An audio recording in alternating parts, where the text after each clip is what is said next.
This week I tried Forgive Me Father 2.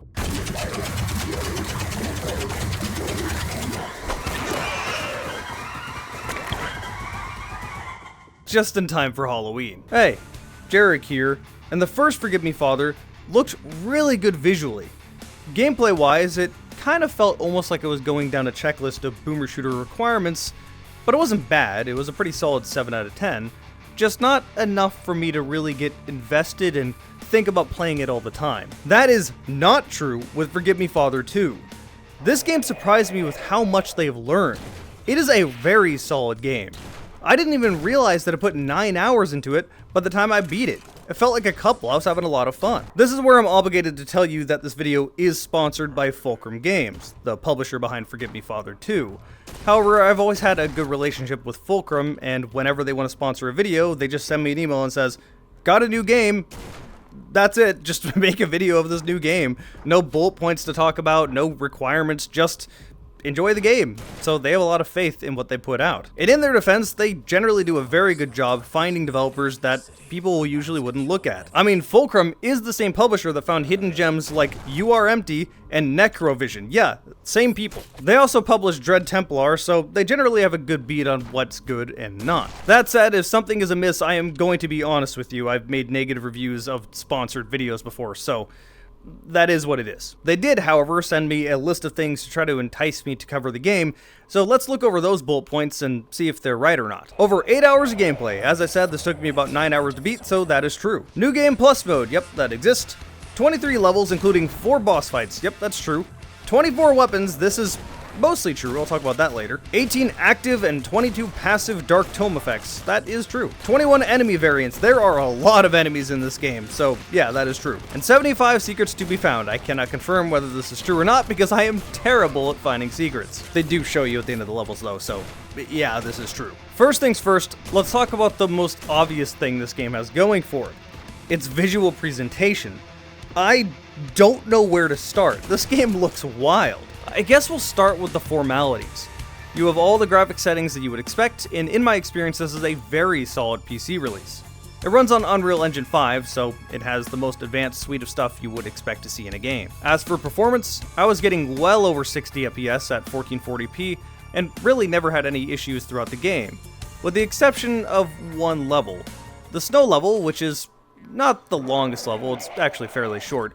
I was getting about 45 FPS here. Not sure why this one had some struggles, but for the most part the game ran extremely well. To be fair, I am running on a 3080, 32GB of RAM, and an AMD 5800X, so results may vary. Regardless, I didn't see any stuttering or any obvious issues from a bad PC port. This is very solid. But okay, let's talk about how this game looks. This game is downright gorgeous. The environments are all in 3D, but the weapon animations, I think, are pixel art? I actually can't tell. These animations are so good that they might just be 3D made to look like pixel art. They're extremely smooth and have really good sound design added to them.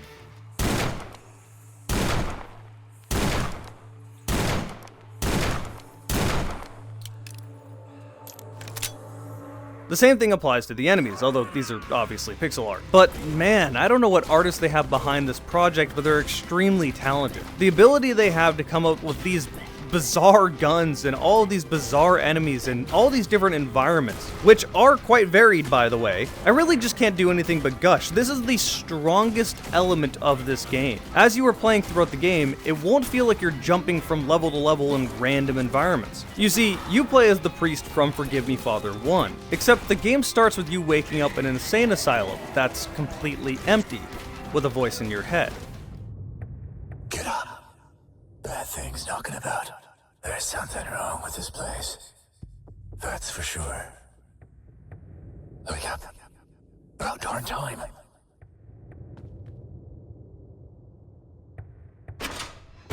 You got a knife in your pocket. You'll be needing it. Mark my words. Get your hide out of this cell. They're coming for you. It is completely unclear if things are actually happening or if you're just going insane. Well, this insane asylum turns out to be the hub world in between levels. You can choose to skip this if you don't want to go back to the hub world between levels, and you can just keep playing the game. However, every time you go back to this insane asylum, you will have another envelope right by your bed, progressing the story a little further. All of this may sound extremely familiar because that's exactly how Nightmare Reaper did it. Except for, it's also laid out in a way that's really similar to The Darkness 2 as well. It's kind of a combination of the two, and it actually works out quite well. The voice actors themselves are interesting. The priest sounds a lot like Caleb from Blood, and I don't know if that's necessarily a good thing. What the hell is this giant plant? It's so unnatural, as if it's been growing here for ages, fed by some unknown energy. This place is alive in a way that's best left unexplored. The voice acting is good, don't get me wrong, but the direction they wanted the voice actor to go is a little edgy. The voice in your head I can understand being edgy. It's kind of similar to The Darkness, but I can definitely see the result pulling people out of the moment. Regardless, the way the story is presented to the player is bounds and leaps better than the first game. Because the first game definitely had environmental storytelling going for it, it had a great atmosphere. And the second game still has all of that, plus more. They just added a more traditional way of telling a story to you. What that story is, I won't spoil anything. I don't even know if I really could explain it. You may or may not be going mad. As for the gameplay, I could say it's just another boomer shooter, but that wouldn't really be true. This game is more of a mix of a boomer shooter and early 2000 shooters. The reason I say that is because the pacing is fantastic. For about 70% of the game, you are exploring these maps. You're still coming across enemies, and they're still boomer shooter-esque, although the enemies themselves have a huge variety. They range anywhere from enemies that simply run straight at you to enemies that hang back and fire projectiles at you that you have to dodge. You will have to prioritize enemies that are a bigger threat, and some tankier enemies. But not only that, some of these enemies are extremely unique, including one that I will not show you, because this mimic got me good. What's it a mimic of? Not telling you. So yeah, just be expecting some really weird shit. But yes, the pacing. This game isn't as fast-paced as your traditional boomer shooter.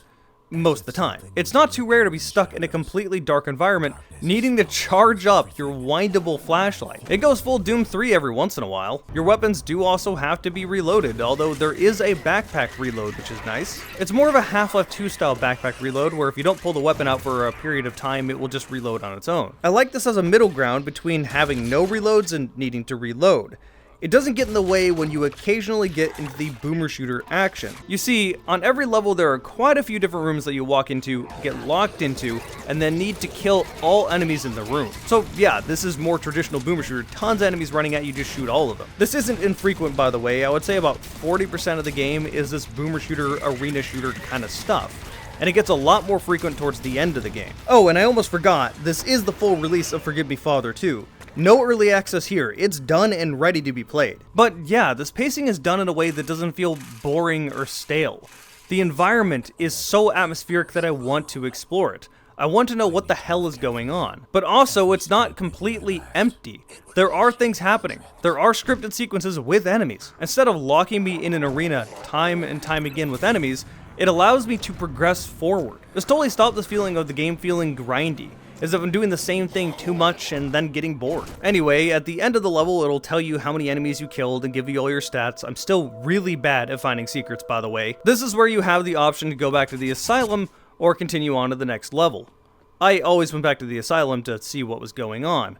But also, this is where you upgrade your tomes and your guns. Your tomes are what that green bar in the bottom is. Kill enemies, you get more abilities to use your tomes. Here you can experiment with a bunch of different abilities and a bunch of passive traits. You can select up to 3. No, not 3 in each, just 3 total. Which I think is a total missed opportunity. I think having 3 selected up top and then 3 selected down below wouldn't make you too overpowered. Either way, I didn't really experiment too much here because I found a combination that I thought was really broken. There's a tome you can use that will give you back health when you do damage to enemies. However, there's another passive you can do that makes your abilities last longer. And then there's another passive you can get that makes all healing in the game heal you more than usual, including your perks. Yeah, this is really strong, so I didn't really want to swap off this very much. As for the guns, I had to experiment with these because what the hell am I looking at? The way they dealt with weapons is much different than the first game. And it's extremely interesting. I actually love what they did. You can carry a melee weapon, a pistol, a shotgun, an automatic, an explosive, and a thing, whatever the hell these are.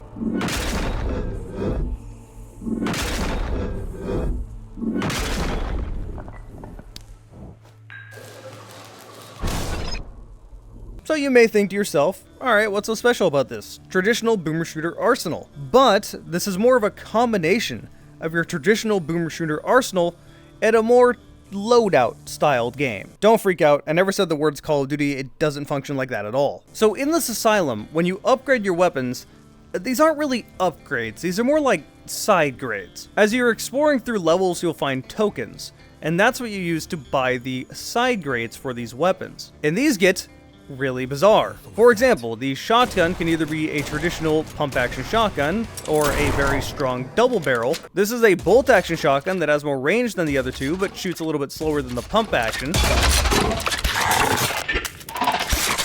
Or this.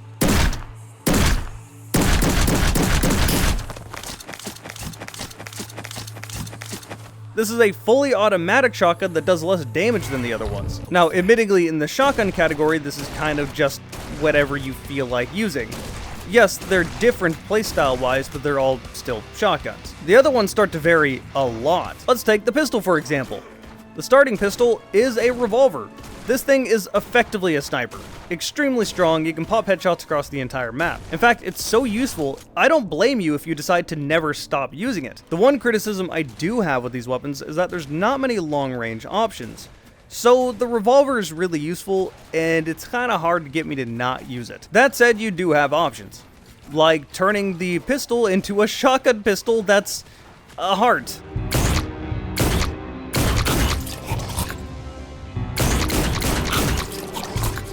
Or my favorite, turning the pistol into a fish.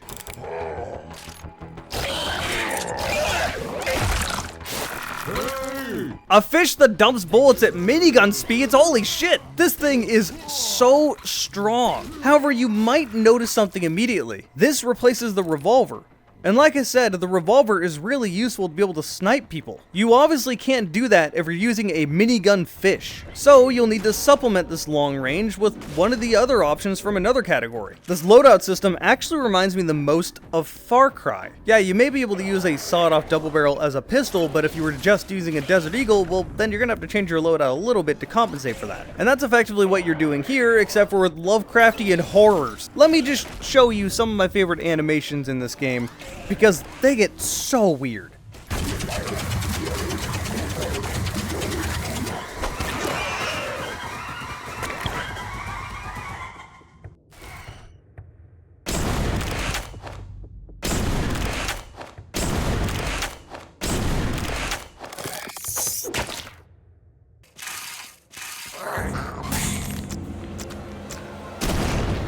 Yeah, you damn bet I wanted to experiment with all these weapons. Look at them. So, yeah, if you can't tell, Solidarity Dos is a huge upgrade from the original game. And, again, it's done. It's out. It's in full release now. It's a game I would highly recommend, as I had a lot of fun in ways that I really didn't expect. The art style is beautiful, the PC release is very smooth, there's a huge variety of weapons and enemies. Overall, solid game. Hey, huge thanks to my YouTube members for supporting this channel. If you become a tier 2 supporter or higher, you get to see my videos ahead of time. Extra thanks to RJ Tuvlin and Bloodline for being tier 3 supporters. Also consider subscribing if you like this content. It does take a lot of effort to make these videos. And maybe you want to watch some more. That also doing that just supports me. YouTube recommends that. You'll probably like it. Google knows everything about you. Or you can just look at this playlist of reviews and analysis videos. If you like this one, you probably like those.